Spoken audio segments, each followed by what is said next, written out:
अल्हम्दुलिल्लाहि रब्बिल आलमीन वस्सलातु वस्सलामु अला सय्यिदिल मुरसलीन व अला आलिहि व अस्हाबिहि अजमाइन। अम्मा बाद वक़ाल अल्लाहु तआला फ़िल क़ुरआनिल मजीद फ़अऊज़ु बिल्लाहि मिनश शैतानिर रजीम बिस्मिल्लाहिर रहमानिर रहीम लअल्लकुम तत्तक़ून आमन्तु बिल्लाहि सदक़ल्लाहुल अलिय्युल अज़ीम। वक़ाल अल्लाहु तआला फ़ी शानि हबीबिहिल करीम इन्नल्लाहा व मलाइकतहु युसल्लूना अलन नबिय्यि या अय्युहल्लज़ीना आमनू सल्लु अलैहि व सल्लिमू तस्लीमा।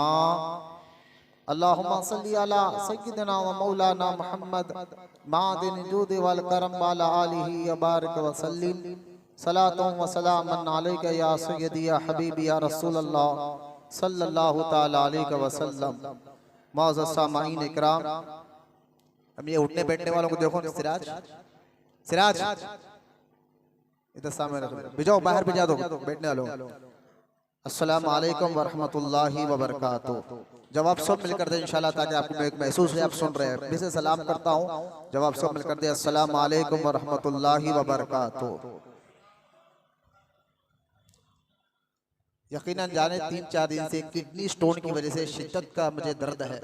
अभी भी डॉक्टर से मैं दवाई वगैरह लेकर आ रहा हूँ, उसमें थोड़ा आने में तकलीफ होगी। बस कहना इसका मतलब ये है, आप लोग दुआ फरमाएं कि अल्लाह ताला मुझे सेहत और शिफा अता फरमाए। बस दुआ के लिए, दरख्वास्त के लिए मैंने अपनी इजहार किया, कोई और उसका मतलब नहीं है। बस दुआ ज़रूर करिए आप मेरे लिए। मैं ये बच्चे बात कर रहे हो, समझाओ कि नहीं, बुलाना कितनी बार समझाना पड़ता। लिहाजा सबसे पहले तो आप लोग दुआ करें। अभी भी थोड़ा शदीद दर्द है, तो मैं थोड़ी देर आपके सामने आया हूँ। अल्लाह ताला कहने सुनने से ज़्यादा हम सबको अमल की तौफीक अता फरमाए।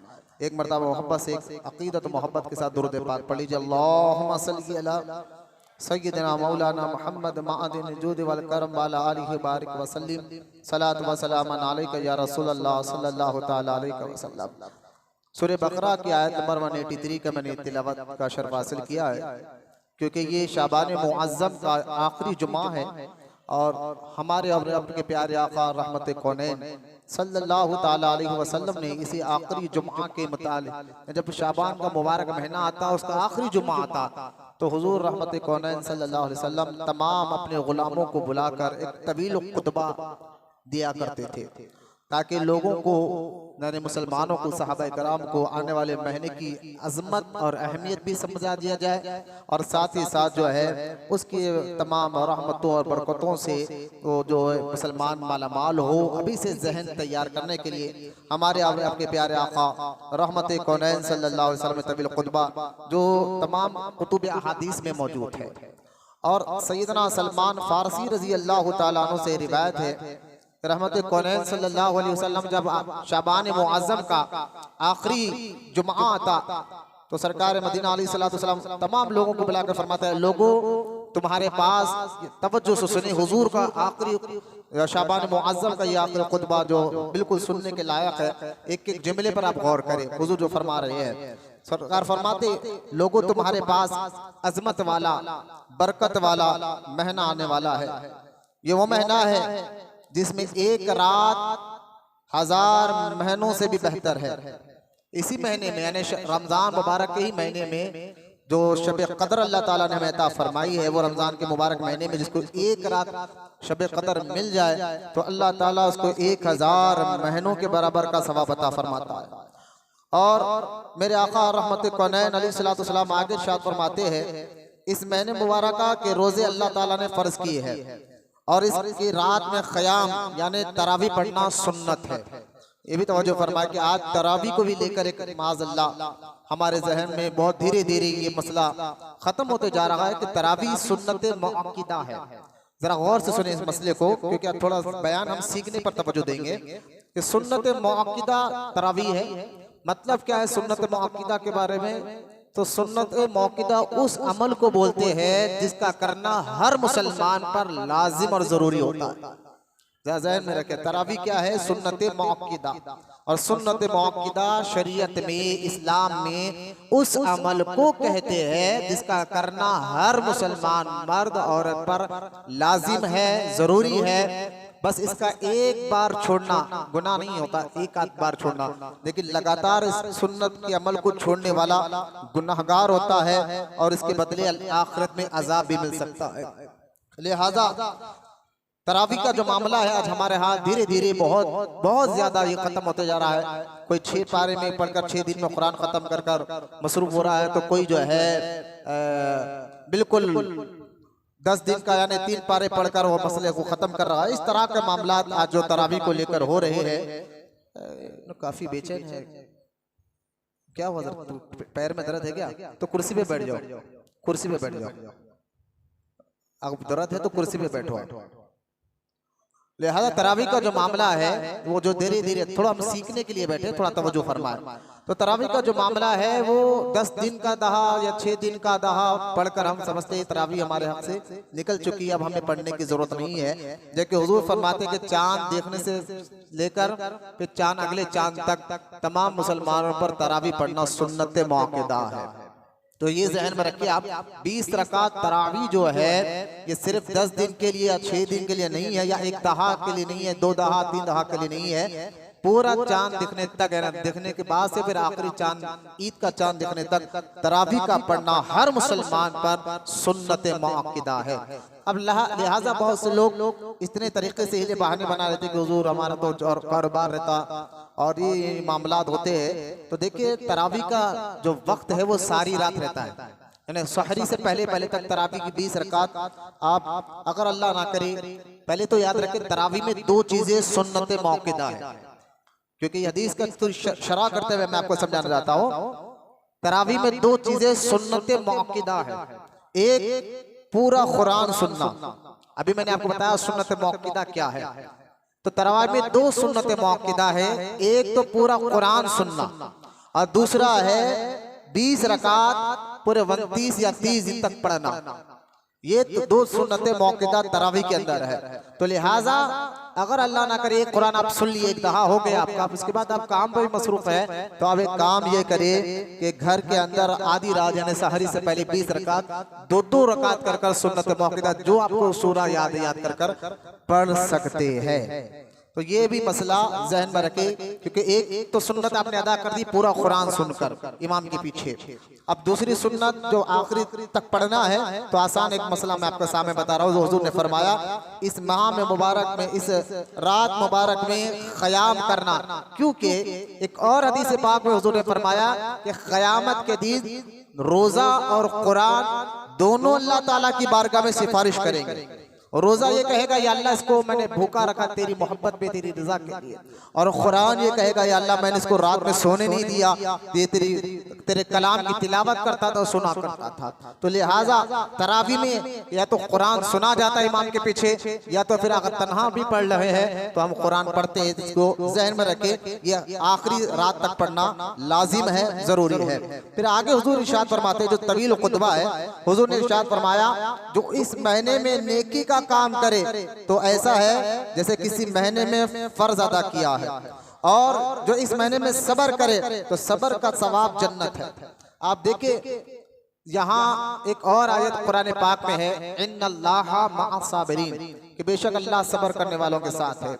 और एक और आयत कुरान पाक में है कि सबर जो सबर करता है अल्लाह के लिए, तो हुजूर फरमाते फिर अल्लाह ताला उसको बेहिसाब अजर अता फरमाता, उसका कोई गिनती और शुमार ही नहीं, बेहिसाब अल्लाह उसको अजर अता फरमाता है। तो सारे मुफस्सिरीन ने फरमाया जो अल्लाह कुरान में ये कहता है ना कि सबर करने वालों को अल्लाह ताला बेशुमार अजर अता फरमाता है, तो इस सबर से मुराद ही रोजा है। जो रोजा रखकर प्यास से भूख से अपने आप को अल्लाह की रजा के लिए बचा कर रखता है, तो इस सबर से मुराद ही रोजा है।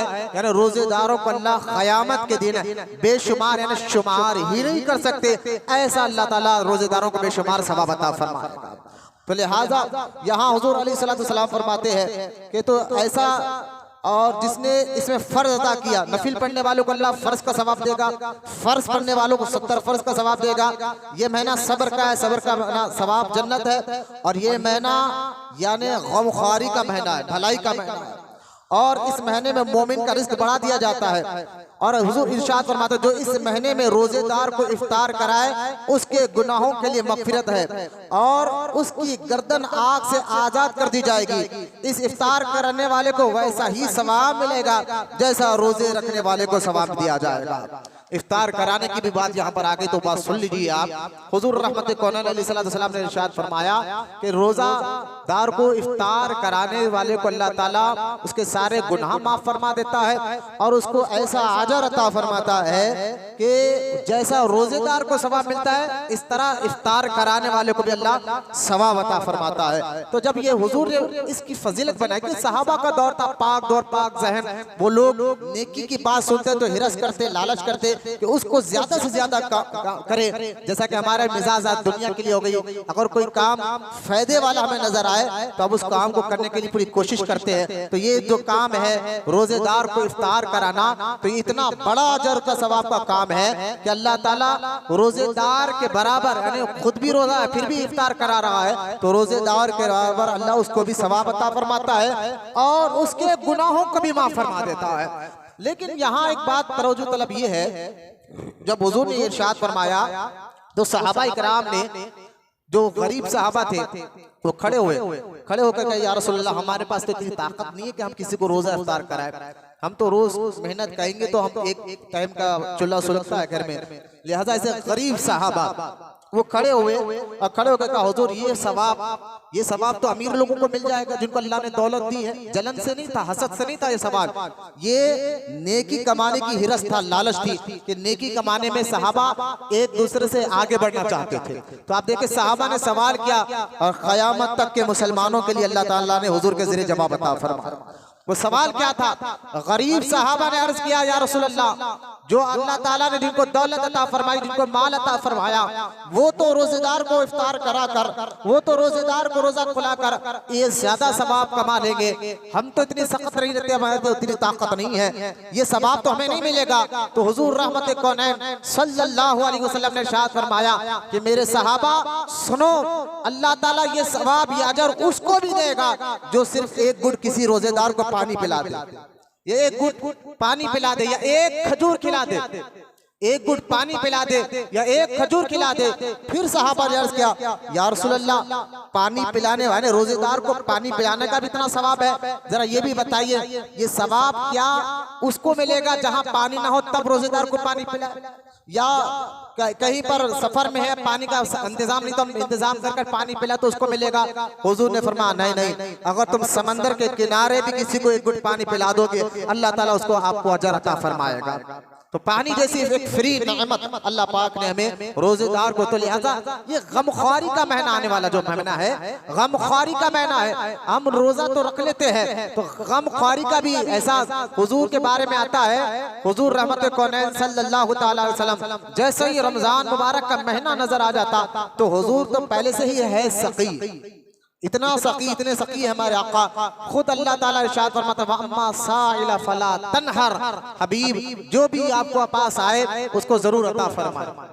और एक हदीस में जैसा कि सैयदना अनस बिन मालिक रजी अल्लाह तआला अन्हु से रिवायत है, कौन अनस बिन मालिक जो उन्होंने 10 साल हुजूर की खिदमत में रहे, दिन रात 10 साल हुजूर की खिदमत में रहे। अनस बिन मालिक रजी अल्लाह तआला अन्हु फरमाते हैं इन 10 सालों में मैंने कभी हुजूर से कोई भी आता, कैसा भी आता, हुजूर से ये नहीं कहा ला मेरे पास नहीं है, जो आता हुजूर उसको जरूर अता फरमाते। ला का मतलब है नहीं का लफ्ज अनस बिन मालिक कहते मैंने सुना ही नहीं। और एक मशहूर वाकया है कि हजरत हातिम ताई के पोते हातिम ताई हुजूर के दौर में एक बादशाह गुजरे, नेक सिफत थे, अच्छी खसलत का ये बादशाह था, लेकिन उसका इसके इंतकाल के बाद उसके बेटा और बेटी ने हुजूर रहमत कौनैन अलैहिस्सलाम के हाथ पर ईमान लाए।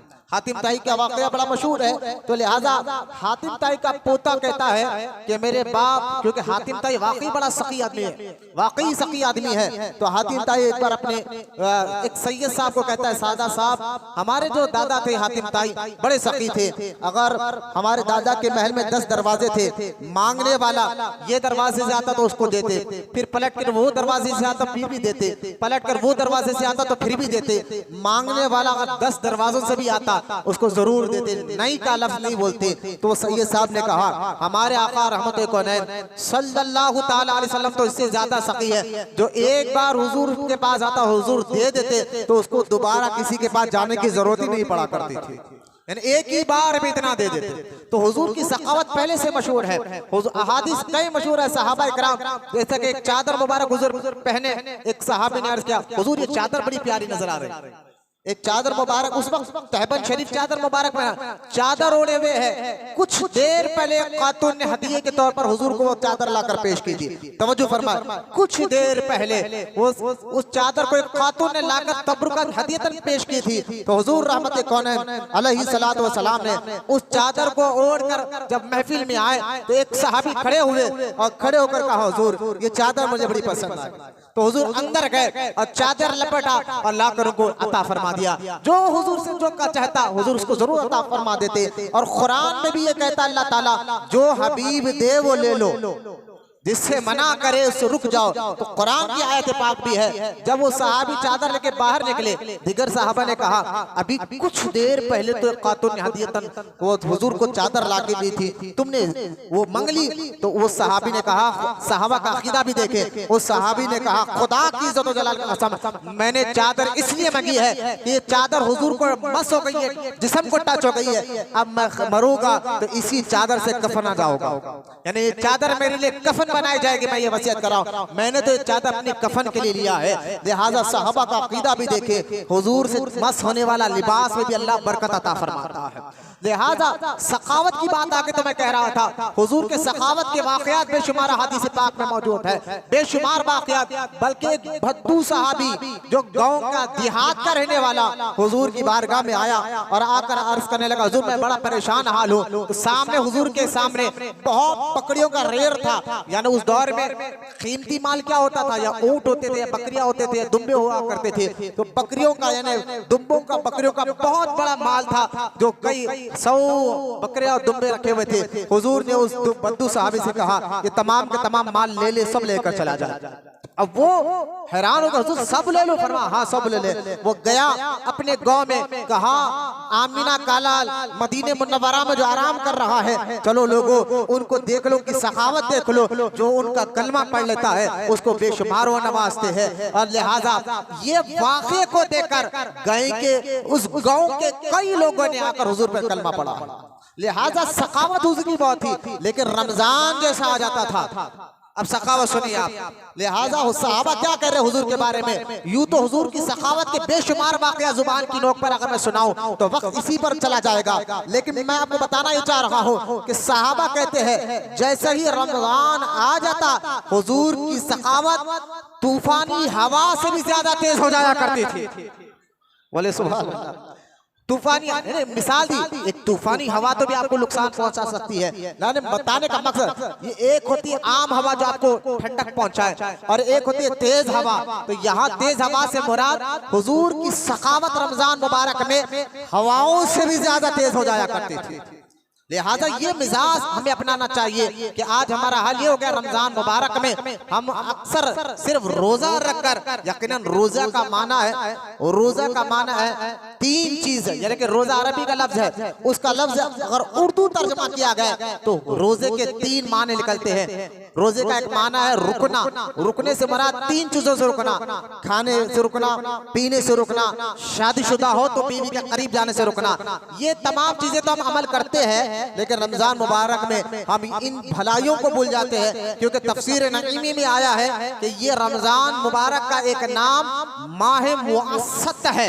रमजान का एक नाम क्या है? रमजान मुबारक के 4 नाम आए हैं। एक तो इसको रमजान कहा जाता है, रमजान इसलिए कहा जाता है, रमजान का माना है भट्टी को कहा जाता है, भट्टी आग की भट्टी को अरबी में रमजान कहा जाता है। जिस तरह लोहे को आग की भट्टी में डाल दो, जो लहुआ जंग खाए हुआ है आग की भट्टी में डाल दो तो जंग खाए हुआ लहुआ साफ और सुथरा हो जाता है। इसी तरह जब कोई रोजादार रमजान में रोजा रखता है तो अल्लाह ताला उसके गुनाहों को उससे पाक और साफ कर देता है। उसके गुनाहों से इसको पाक और साफ कर देता है और अल्लाह ताला नेकोकारों को इनके दर्जात को बुलंद फरमा देता है। इसलिए इसको रमजान कहा गया, यानी गरम भट्टी वाला महीना जिसमें रहकर बंदा रोजा रखकर अपने गुनाहों को माफ फरमा देता है। और दूसरा नाम इसका रखा गया सब्र वाला महीना, क्योंकि इस महीने का रमजान का एक दूसरा नाम है सब्र वाला महीना, क्योंकि बंदा खाने से सब्र करता है, पीने से सब्र करता है और भी गलत कामों से अल्लाह ताला की आदत से वो सब्र करता है, इसलिए सब्र का महीना कहा गया। और मैंने अभी आपको बताया कुरान में अल्लाह ताला इरशाद फरमाता है इन्नल्लाह मअस-साबिरीन, अल्लाह सब्र करने वालों के साथ है। और कुरान पाक में अल्लाह ताला यहाँ तक फरमाता है सब्र करने वालों को अल्लाह ताला बेशुमार अजर अता फरमाता है। तो सब्र ये महीना रमजान मुबारक का महीना, दूसरा लफ्ज है सब्र का महीना। और तीसरा इसका नाम है माह मुअस्सद, ये लफ्ज भी ज़हन में रखें, माह मुअस्सद। मुअस्सद का महीना का मतलब है, मुअस्सद कहते हैं ये महीना भलाई का महीना है, ये महीना भलाई का महीना है। जैसा कि एक हदीस पाक में आता है जो अगर किसी को रमजान मुबारक में जूते दिला दे, कपड़े दिला दे तो अल्लाह ताला उसको जन्नत के कपड़े अता फरमाएगा। अगर किसी मुसलमान की परेशानी के लिए रमजान जैसे मुबारक में भलाई के तौर पर उसकी मदद कर दे, या तो पैसे से या तो जुबान से, हाथ या पैर से, हदीस पाक सुने गौर से तवज्जो फरमाए, क्योंकि रमजान में सिर्फ जो है रोजा रखकर तरावी पढ़कर ये समझिए कि हम बहुत हक अदा कर रहे हैं। लिहाजा रमजान में भलाई का कितना बड़ा अजर सवाब अल्लाह पाक ने रखा है। हुजूर इरशाद फरमाते हैं जो रमजान मुबारक में किसी मुसलमान की हाजत को पूरी कर दे, अल्लाह ताला उसके 10 लाख हाजतों को पूरा फरमा देगा। तो लिहाजा 10 लाख हाजते रमजान जैसे मुबारक में जो किसी की मुसलमान गरीब मुसलमान की, तो लिहाजा इसलिए इस महीने का एक तीसरा नाम है माह मुअस्सद, यानी भलाई वाला महीना। इसमें भलाई का काम, इसलिए हुजूर की मैंने अभी अब आपको बताया हुजूर की सखावत रमजान, यूं तो हमेशा हुजूर सखी है, लेकिन हुजूर की सखावत रमजान में हवाओं से भी ज्यादा तेज हो जाया करती थी। और इसका चौथा नाम रखा गया है माह वुसअते रिज़्क। इस महीने में अल्लाह ताला रिस्क की फरावानी कर देता है, ये रिस्क को बढ़ा देता है। इसलिए एक हदीस पाक में आता है रमजान में जो खाने पीने का अल्लाह हिसाब नहीं लेता, खाने। और देख लिया आप, ये तो एक तो ये मामला। दूसरा, रमजान जैसे मुबारक महीने में आप गौर करें, गरीब भी हो तो पेट भर कर खाता है, जिसको एक, क्योंकि ये रिस्क को अल्लाह ताला और ज्यादा बढ़ा देता है। आप गौर करते जाइए रमजान मुबारक के बारे में। तफसीर नईमी में अल्लामा मुफ्ती अहमद यार खान नईमी रहमतुल्लाह ताला अलैह फरमाते हैं देखो नमाज पढ़ना है तो मस्जिद में आना होगा, फैज लेना है यानी उम्रा करना है या हज करना है तो काबे के करीब जाना होगा, यानी काबा बुला कर देता है, मस्जिद बुला कर देती है। लेकिन रमजान वो मुबारक महीना जो आकर तुम्हें रहमतें देता है। गौर करने की बात है ना, रमजान आकर हमें रहमतें देता है और काबा बुला कर देता है, मस्जिद बुला कर देती है, लेकिन रमजान आकर देता है। गोया कि मस्जिद अगर यूं समझे कि काबा अगर कुआं है तो रमजान जैसा मुबारक महीने वो बारिश है और बारिश आकर बरसती है। और यहाँ तक कि हुजूर रहमत कौनैन अलैहिस्सलाम फरमाते हैं कि देखो हर महीने में कोई खास तारीख होता है, कोई खास दिन होता है इबादत के लिए अल्लाह की, कोई खास दिन, कोई खास टाइम, कोई खास तारीख हर महीने में अल्लाह ताला की इबादत के लिए होता है। जैसा कि तहज्जुद का वक्त ये रोजाना मिला जाता है, तहज्जुद के वक्त दुआएं अल्लाह ताला कबूल फरमाता है। लेकिन हर महीने में कोई खास टाइम, खास दिन तो होते हैं, लेकिन रमजान में हर वक्त, हर टाइम अल्लाह की इबादत ही इबादत है। देखिए आप, सहरी इबादत, रोजा इबादत, इफ्तार इबादत, इफ्तार के बाद तरावीह पढ़ना इबादत, कुरान की तिलावत इबादत। लिहाजा रमजान का वो मुबारक महीना जो हर लम्हा, हर तारीख जो है इसमें अल्लाह पाक जो है उसको इबादत का सवाब भी अता फरमाता है। यहाँ तक के रहमत कौनैन सल्लल्लाहु ताला अलैहि वसल्लम ने इरशाद फरमाया कि रमजान मुबारक में अगर कोई मर जाए अल्लाह ताला उसको खबर के अजाब से महफूज रख देता है। अब यहाँ एक आखिरी हदीस सुनाकर मैं अपनी बात को खत्म कर देता हूँ कि वक्त बहुत करीब आ गया है। वो हदीस पाक ये है कि एक मर्तबा रहमत कौनैन, तवज्जो फरमाए, हुजूर सल्लल्लाहु ताला अलैहि वसल्लम एक मर्तबा मिंबर पर जलवा फरमा हुए और पहले कदम पर यानी मिंबर की पहली सीढ़ी पर कदम रखा तो आमीन कहा, दूसरी सीढ़ी पर कदम रखा तो आमीन कहा, तीसरी सीढ़ी पर कदम रखा तो आमीन कहा। अब जब तीनों बार आमीन कहा उसके बाद सहाबा ने पूछा या रसूलल्लाह क्या बात है, आज इसको जरा हम इस हदीस को जरा तवज्जो से सुनना, कुछ बातें मैं आपके सामने रखना चाह रहा हूँ। सहाबा ने पूछा हुजूर क्या बात है कि आप जब मिंबर पर चढ़ रहे थे हर कदम पर आमीन कह रहे थे। हुजूर ने फरमाया कि सुनो, जिब्रील अलैहिस्सलाम तो तमाम फरिश्तों के सरदार है, जिब्रील फरिश्तों में रसूल फरिश्ते हैं। जिस तरह इंसानों की हिदायत के लिए अल्लाह ताला नबियों और रसूलों को दुनिया में भेजा है, फरिश्तों में रसूल दर्जे का फरिश्ता जिब्रील अलैहिस्सलाम। तो लिहाजा हजरत जिब्रील अलैहिस्सलाम आए, हुजूर फरमाते जिब्रील आकर कहे कि तबाह हो जाए, बर्बाद हो जाए वो शख्स, या रसूलल्लाह तबाह हो जाए वो शख्स, बर्बाद हो जाए वो शख्स कौन, जिसके सामने आपका नाम लिया जाए और वो आप पर दुरूद न पड़ा हो। अल्लाह अकबर, क्या फरमा, गौर करे, हुजूर फरमाते इस पर मैंने आमीन कहा। अल्लाह अल्लाह, गौर करने की बात है मुसलमानों कि क्या बात हो रही है। थोड़ा अपने जहनों को खोल कर बात समझिए, सुस्ती काहली को खत्म करते हुए अपने अंदर ये खास बात सीखने के जज्बे से ये बात समझिए। तमाम फरिश्तों का सरदार जिब्रील बदुआ दुआए जरर कर रहा है और तमाम नबियों का सरदार उस दुआ पर आमीन कह रहा है। अल्लाह अकबर, यानी ऑथेंटिक बात है। हुजूर क्या फरमा रहे हैं कि जिब्रील ने कहा कि तबाह हो जाए वो शख्स, बर्बाद हो जाए वो शख्स जो आपके साथ आपका नाम लेने पर भी आप पर दुरूद ना पड़ता हो, आप पर दुरूद ना पड़ता हो। यहाँ एक बात मैं आपको बता चलूं कि अगर जब भी या दुरूद के मसले में एक बात क्लियर हो जाए, जब भी हुजूर अलैहिस्सलातु वस्सलाम का नाम लिया जाए तो कब दुरूद पढ़ना लाजिम, इस हदीस के तहत मैं आपको बताना चाह रहा हूँ। हुजूर के दो नाम जाती है, दो नाम जाती है हुजूर के। यूं तो सिफाती नाम अल्लामा खाजी अयाज रहमतुल्लाह ताला अलैह ने उसके 300 से ज्यादा अपनी किताब शिफा शरीफ में हुजूर के सिफाती नाम लिखे हैं। हुजूर के सिफाती यानी खूबी वाले नाम वो तो कई सौ है, जिस तरह अल्लाह के 99 नाम है और एक रिवायत में 1000 से ज्यादा अल्लाह के नाम है 99, लेकिन असल जाती अल्लाह का नाम अल्लाह है। वो करीम उसकी सिफात नाम है, रहीम उसका सिफात वाला नाम है, जब्बार उसकी सिफात वाला नाम है, गफ्फार उसकी सिफात वाला नाम है। इसी तरह हमारे आका को भी अल्लाह ताला ने कई नामे अता फरमाए, कई उनके खूबियां है।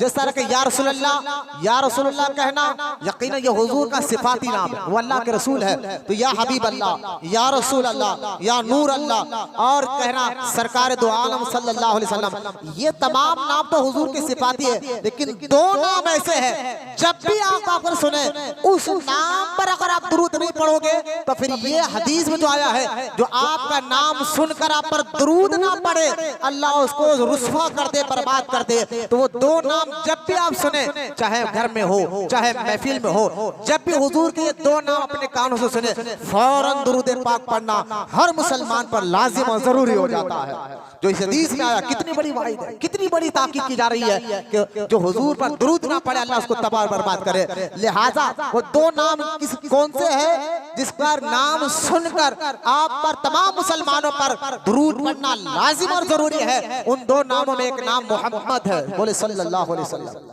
मोहम्मद सल्लल्लाहु अलैहि वसल्लम, और दूसरा नाम है अहमद सल्लल्लाहु अलैहि वसल्लम। जब भी ये नाम सुने मोहम्मद या अहमद हुजूर का तो फौरन दुरूद आपको जो याद है कम से कम सल्लल्लाहु अलैहि वसल्लम लाजिम है।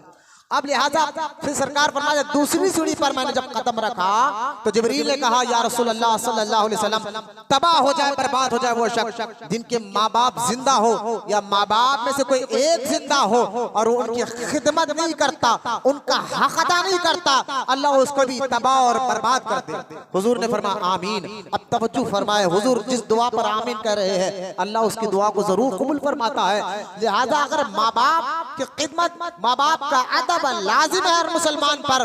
और उनका जब उस वक्त जब वो बुढ़ापे की हालत में आ जाते हैं, उस वक्त तो तमाम मुसलमानों पर उनकी खिदमत लाजिम और जरूरी हो जाया करती है। अल्लाह हमें माँ बाप का फरमाबरदार बनाए। लेकिन मैं एक और बात यह क्लियर करना चाहता हूँ, यकीनन माँ बाप का बड़ा मुकाम है। कुरान में अहादीस में हुजूर यहाँ तक फरमाते हैं कि माँ के कदमों के नीचे जन्नत है। हुजूर ने यहाँ तक इरशाद फरमाया अलैहिस्सलाम कि बाप जन्नत के दरवाजों में से बीच का दरवाजा है। लेकिन आज मैं आपको हाथ जोड़कर एक बात कहना चाहता हूँ, माँ बाप के अदब लाजिम है मुसलमान पर, कि कौन सा अदब, कौन सी खिदमत करना है। कुछ माँ बाप, में हर माँ बाप की बात नहीं कर रहा हूँ, कुछ ऐसे माँ बाप भी दुनिया में है जो अपने बच्चे को नमाजी नहीं बेनमाजी बनाना चाहते हैं। कुछ ऐसे माँ बाप भी दुनिया में है जो अपने बच्चों को चोर बनाना चाहते हैं। कुछ ऐसे माँ बाप भी दुनिया में मौजूद है जो अपने बच्चों को आशिक रसूल नहीं एक फिल्म एक्टर बना। मैं अहले ईमान की बात कर रहा हूँ, गैरों से हमें कोई मतलब भी नहीं है। जो अपने आप को मुसलमान कहते हैं, नमाज पढ़ने का दावा करते हैं, कलमा पढ़ने का दावा करते हैं, ऐसे माँ बाप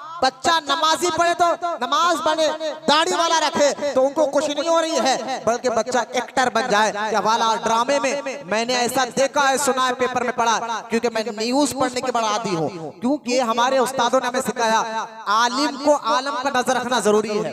हालात में क्या चल रहा है, सिर्फ मैं किताबें पढ़कर तकरीर करने का आदी नहीं हूँ, लिहाजा आलम पर भी नजर रखना कि दुनिया में चल क्या रहा है। करंट इशू पे बात करना ये मेरी आदत बनी हुई है। लिहाजा आज करंट इशू देखे आप, बच्चे अगर कोई पहले के जो बुजुर्गान दीन क्या थे, अगर बच्चा नमाज नहीं पढ़े तो वो दुआ करते थे अल्लाह उनको नमाजी बना, बचपने से। यानी खुद माँ बाप भी नमाजी होते थे, दीनदार हुआ करते थे। क्या उनको घर बार नहीं था? क्या उनको औलाद नहीं थी? क्या उनके कारोबार नहीं थे? अरे भाई, दीनदार बनने से कारोबार नहीं चलेगा, ये गलत ख्याल है, जहनों से निकालो। दीनदार जितना मजबूत बनोगे अल्लाह ताला उतना रिज्क में और बरकत अता फरमाएगा, कारोबार में बरकत अता फरमाएगा। ये जहन में से निकाल दो आप। लिहाजा मैं हर माँ बाप की बात मत कर रहा हूँ, अगर आप में से कोई मेरी बात को गलत ना समझे। लेकिन आज हो रहा है कि आज ऐसे माँ बाप भी दुनिया में है जो बच्चे के चेहरे पर दाढ़ी को रखना पसंद नहीं करते। आज ऐसे माँ बाप भी दुनिया में मौजूद है जो बच्चे को नमाज पढ़ता हुआ पसंद नहीं करते। आज ऐसे माँ बाप भी दुनिया में मौजूद है जो बच्चा आशिक रसूल तो दूर की बात है, अगर बच्चा एक्टर बन जाए, अम्मा मैं यूट्यूब चैनल बनाया हूँ, इतने फॉलोअर, लाखों मिलियनों फॉलोअर मेरे हो गए हैं, तो अम्मा कह रही है दुआ करते अल्लाह ने उनको तरक्की दी। मैंने कहा माज़अल्लाह, डूब मरो, शर्म से डूब मरो। तो कैसी माँ हो जो बच्चा एक्टर बन रहा है, जिसमें बेहयाई के काम होते हैं। फिल्म ड्रामे में होता क्या मुझे बताइए, जो बेहयाई के काम होते हैं। और मैं किसी बाहर की, क्योंकि यहाँ हैदराबाद है, मैं बंबई की बात नहीं कर रहा हूँ जहाँ वहाँ पर एक्टर पैदा होते हैं। तवज्जो से सुने मेरी बात को, मैं इसी हैदराबाद की बात कर रहा हूँ जो आज बच्चे यूट्यूब चैनल पर रील बनाने के बड़े आदी हो गए हैं। उस रील में होता क्या मुझे बताइए, किसी का मजाक बनाया जाता है, किसी का मजाक उड़ाया जाता है, और नए नए रील बनाकर ना उनको दीन का कोई मतलब होता है, वो कहते हैं हम तो रील बनाकर ये काम करते हैं। और ऐसे रील वालों की माएँ जो है दुआ दे रही, अल्लाह तूने इनको तरक्की दी। मैंने कहा ये तरक्की है? तरक्की किसको कहते हैं? तरक्की ये है कि बच्चा तुम्हारा एक्टर बन जाए, तरक्की ये है कि बच्चा दोज़ख में जा रहा है तुम कह रहे अल्लाह तेरा शुक्र है, माज़अल्लाह। कितनी भुनकी बात है ये, तवज्जो से फरमाए।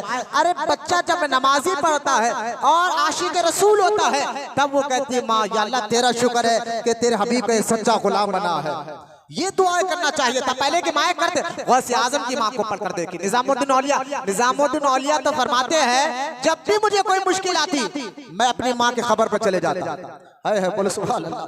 जब भी कोई परेशानी आती महबूब इलाही कहते हैं माँ के कब्र की जियारत करने चले आता। और महबूब इलाही फरमाते हैं खुदा की कसम, निजामुद्दीन औलिया फरमाते हैं जियारत कर कर वापस अपने कमान तक, अपने कब्र तक नहीं आता, अल्लाह मेरी मुश्किल को हल फरमा दिया करता था।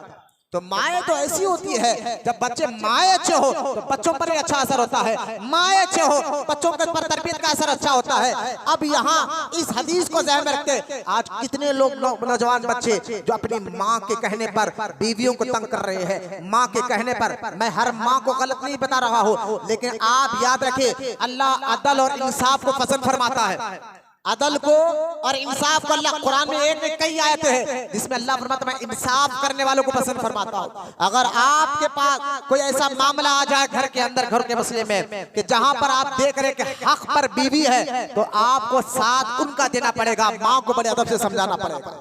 ऐसा नहीं है कि माँ के कहने पर, बाप के कहने पर कुछ सुना नहीं, कुछ समझा नहीं, कुछ बताया नहीं और दे धनाधन मानना शुरू कर दे। ना ना ना, मैं कह रहा हूँ अदल इंसाफ करना है तो सिर्फ माँ बाप के साथ भी करना है। ये जो हदीस पाक में आता है माँ बाप की खिदमत करो, तो इस हदीस का मतलब यह है कि गलत कामों में उनकी खिदमत नहीं, अच्छे कामों में उनकी खिदमत किया करो। ये हदीस का मतलब ये है। ऐसे बच्चे को जो अच्छे काम में भी अपने माँ या बाप की खिदमत नहीं करता, ये बच्चा दुनिया और आखिरत में रुसवा हो जाएगा, परेशान हो जाएगा, तबाह हो जाएगा, बर्बाद हो जाएगा। लेकिन जो बच्चा नेकी के काम में मदद करता है माँ और बाप की, गुनाह के काम में मदद नहीं करता, उस बच्चे को आप कुछ नहीं कह सकते। क्योंकि ये हदीस में हुजूर ने फरमाया अल्लाह की नाफरमानी में किसी की इताअत मत करो। अगर कोई काम ऐसा है जिस काम से अल्लाह नाराज हो रहा हो, वो काम अगर माँ भी बताए तो मत करो, वो काम अगर बाप भी बताए तो मत करो। क्यों? क्योंकि अल्लाह इस काम से नाराज हो रहा है। माँ बाप नाराज हो तो हो, लेकिन अल्लाह को राजी करना हर मुसलमान के लिए लाजिम और जरूरी है। लिहाजा यह हदीस पाक का मतलब भी और मैं इसकी शरह कर सकता था, लेकिन यहाँ पर अब तीसरा कदम हुजूर रहमत कौनैन अलैहिस्सलाम फरमाते, जब मैं मिंबर पर रखा, जिब्रील अलैहिस्सलाम ने कहा कि या रसूल अल्लाह, वो तबाह हो जाए, बर्बाद हो जाए वो शख्स जिसे रमजान जैसे मुबारक महीना मिले और इसका अदब ना करता हो, इसकी इज्जत ना करता हो, इसकी ताज़ीम ना करता हो। हुजूर फरमाते हैं मैं आमीन कहा। अब दे यहाँ बात समझने की ये है कि रमजान जैसे महीने का, हम तो मौलाना तो नमाज भी पढ़ते हैं, हम तो रोजा भी रखते हैं, तो तरावी भी करते हैं। मैंने देखा है नमाज पढ़ने, रोजा रखने, तरावी पढ़ने वालों से भी रमजान जैसे मुबारक महीने में गलतियां होती है। जो रोजा नहीं रखते वो तो छोड़े, वो तो बहुत बड़े गुनाहगार है जो बिला वजह रोजा छोड़ देते हैं। बीमारी की एक वजह है, लेकिन बीमारी के अलावा भी बिला वजह रोजा छोड़ देते, वो तो छोड़िए, उनका तो बड़ा गुनाह है। रोजेदारों से भी गलतियां होती है। क्यों? क्योंकि रमजान में ताजीम करना ये मतलब नहीं कि सहरी से इफ्तार तक रोजेदारों की तारीफ करो, ताजीम करो। दिन भी रमजान का है तो रात भी रमजान वाली है, तो 24 घंटे रमजान वाले हैं। इन 24 घंटों का अदब करना लाजिम है, सिर्फ 12 घंटे नहीं या सिर्फ रोजे से रोजे तक नहीं, पूरे टोटल 24 घंटों का अदब हर मुसलमान पर, गौर से सुने, हर मुसलमान पर लाजिम है, जरूरी है। आप कहेंगे मौलाना अगर कोई रमजान में तरावी नहीं पढ़ रहा, बात समझ में आती है। कोई रमजान में रोजा नहीं रख रहा बिला वजह के, वो तो बात समझ में आती है। लेकिन आप कह रहे हैं कि रोजा रख कर भी गलती कर रहे हैं, तरावी पढ़ कर भी गलती कर रहे हैं। मैंने कहा देखो, रमजान में रोजा रख कर भी अगर किसी को बिला वजह छिड़कियां दे दिए, कहने मैं रोजेदार से हूं, मैंने कहा देखो रमजान जैसे मुबारक महीने में रोजे की हालत में किस लिए आपने रोजा रखा? कहा रब के लिए, अल्लाह का हुक्म है, अल्लाह पाक ने फरमाया रोजा रखो, तो अल्लाह के हुक्म से हमने रोजा रखा। तो मैंने कहा ठीक है, उसी रब ने, जिस रब के लिए आपने रोजा रखा, उसी रब ने आपको झूठ से भी मना फरमाया, उसी रब ने आपको ग़ीबत से भी मना फरमाया, उसी रब ने आपको गाली देने से भी मना फरमाया, उसी रब ने आपको मजलूमों का हक दबा करने के लिए मना फरमाया, उसी रब ने आपको मार्केट में बैठो तो निगाह नीचे करने का भी हुक्म अता फरमाया, उसी रब ने आपको जो है अमल में यानी माप और तोल में इंसाफ करने का हुक्म अता फरमाया। उसी रब का हुक्म है कि कपड़े जब बेचो तो उसमें कोई ऐब हो तो जाहिर करके बेचा करो। लिहाजा रमजान जैसे मुबारक महीने में रोजा तो रखते हो, तरावी तो पढ़ते हो, ना झूठ से हम बच रहे हैं, ना ग़ीबत से हम बच रहे हैं, ना जो है गैर महरम औरतों को घूरने से हम बचते हैं। कई नौजवान बच्चों को आप देख ले, जैसा रमजान जैसा मुबारक महीना शुरू हो जाता है, इफ्तार के बाद वो बच्चे या तो आपको जो है चार मीनार के इलाकों में नजर आते हैं। शर्माने और हंसने की बात नहीं, अफसोस की बात है, अफसोस की बात है कि रमजान से रोजे, शहरी से रोजे तक का इंतजाम नहीं। ये इससे बड़ा रमजान जैसे मुबारक महीने की कितनी बड़ी बेइज्जती है कि एक बंदा पूरी रात बाजार में गुजार कर बिला वजह के गैर शरई हरकतें कर रहा है। और हुजूर फरमा रहे हैं जो रमजान का अदब ना करे, जो रमजान की इज्जत ना करे, जो रमजान की ताज़ीम ना करे, अल्लाह उसको भी तबाह और बर्बाद और हलाक कर देता है। तो कहां हमारे घरों में बरकतें आएगी, कहां हमको मुस्लिम रहनुमा सही तौर पर रहनुमा मिलेंगे, कहां हमारे घरों में बरकतें, कहां हमारी औलाद आशिक रसूल बनेगी। खुदा के वास्ते रमजान का बड़ा अदब करने वाले मैं जो रोजा नहीं रखते उनको तो गुनाह है, लेकिन रोजेदारों को भी कह रहा हूँ रमजान में आपको गुस्से को भी कंट्रोल करना होगा। रमजान में आपको हर झुड़की से, गाली से और टेढ़ी नजर से देख रहे हैं। यहाँ तक के उलमा फरमाते हैं गाड़ी चला रहे हो तो इफ्तार के वक्त करीब आ रहा है, तेज तादाद लगाकर दूसरे का हक मारते हुए सिग्नल मत तोड़ो। अंदाजा करके उलमा ने कहां तक लाके आपको समझाया है। ये भी जो है रमजान की बेहुरमती है कि बिला वजह सिग्नल तोड़ देना। अब मुझे बताए सिग्नल तोड़ने से भी रमजान का इफ्तार का वक्त अगर बंदे अगर इतना जल्दी थी तो 4 घंटे पहले इफ्तारी ले लेता। लेकिन ये क्या बात है कि दूसरों का हक मार कर रहा है। ये तमाम बातें आपको जहन में रखेंगे ना इंशाअल्लाह। ये है रमजान मुबारक की ताजीम। जो वाकई रमजान से मोहब्बत करता है वो इन छोटी छोटी चीजों का भी ख्याल रखते हुए अपनी जात से किसी मुसलमान को तकलीफ पहुंचने नहीं देगा। ये है सही रमजान मुबारक का अदब। लिहाजा रमजान के बेशुमार फजाइल आने वाले दिनों में जो अल्लाह हमें सेहत और आफियत के साथ अल्लाह हमें रमजान जैसे मुबारक महीने में दाखिल फरमाए। हमें अभी से नियत बनाना है कि रोजों के साथ साथ तरावी की मुकम्मल नियत करें। 2 बातें बताकर मैं बात खत्म कर रहा हूँ। पहली बात ये कि आज जो मैं हर साल बताता हूँ सहरी को लेकर, याद रखे बाज लोग जो सहरी के टाइम अजान तक खाने के आदी है, अगर गए सो साल भी खाए, इससे पहले भी खाए, तो उनका एक भी रोजा नहीं हुआ। अजान तक खाना ये उसका एक भी रोजा नहीं हुआ। उसको अगर अल्लाह जिंदगी रखा तो जिंदगी में कभी उन रोजों की खजा करना लाजिम जरूरी है। क्यों? क्योंकि सहरी का टाइम और है, नमाज फजर का टाइम और है। ये गलतियां पहले खत्म करें अपने अंदर। अजान तक खा सकते, अजान तक खा सकते बोलकर लोग जो है ना अभी ये मस्जिद की अजान नहीं हुई, अभी वो मस्जिद की अजा बाकी है, वो बड़ी मस्जिद की अजा बाकी है। इस तरह कहकर अपने रोजों को बर्बाद ना करे, क्योंकि रोजा अल्लाह की इबादत है। इबादत देखने से नहीं सीखने से आती है, सीखना पड़ता है आपको। तो ये पहली गलती कि अजान तक खाने की। और दूसरी गलती नियत करना है। तो नियत जो है रोजाना आपको करना है। पूरे रमजान की नियत एक ही टाइम पे नहीं कर सकते। सहरी खुद भी नियत है, सहरी का खाना भी नियत है और खाना जरूर है। मतलब बिन सहरी का रोजा क्या कहते हैं, हम तो बिन सहरी का रहते हैं, रात में टाइम नहीं मिलता। अरे भाई सहरी खाया करो। हुजूर फरमाते जो सहरी खाते हैं अल्लाह उसके फरिश्ते उस घर पर रहमत ही भेजा करते हैं। अब अंदाजा करें जिसके घर में अल्लाह रहमत भेजे उस घर से बलाएं खत्म हो जाते हैं। जिस घर पर अल्लाह की रहमतें उतरती हो उस घर से नहुसत खत्म हो जाती है, बलाएं खत्म हो जाती है, परेशानियां खत्म हो जाते हैं। सहरी भी एक नियत है। लेकिन अक्सर मैं देखता हूँ फजर की नमाज के बाद लोग कार्ड पढ़कर नियत पढ़ते हैं और वो कहते हैं हम अब नियत पर ना भाई, पहले आप याद रखें मगरिब के बाद से भी आप नियत कर ले सकते। नियत दिल के इरादे का नाम है। नियत दिल के इरादे का नाम है। जुबान से ना भी बोले, दिल में इरादा भी कर ले अल्लाह मैं आने वाले दिन का रोजा रखने की नियत करता हूँ, तो नियत हो गई।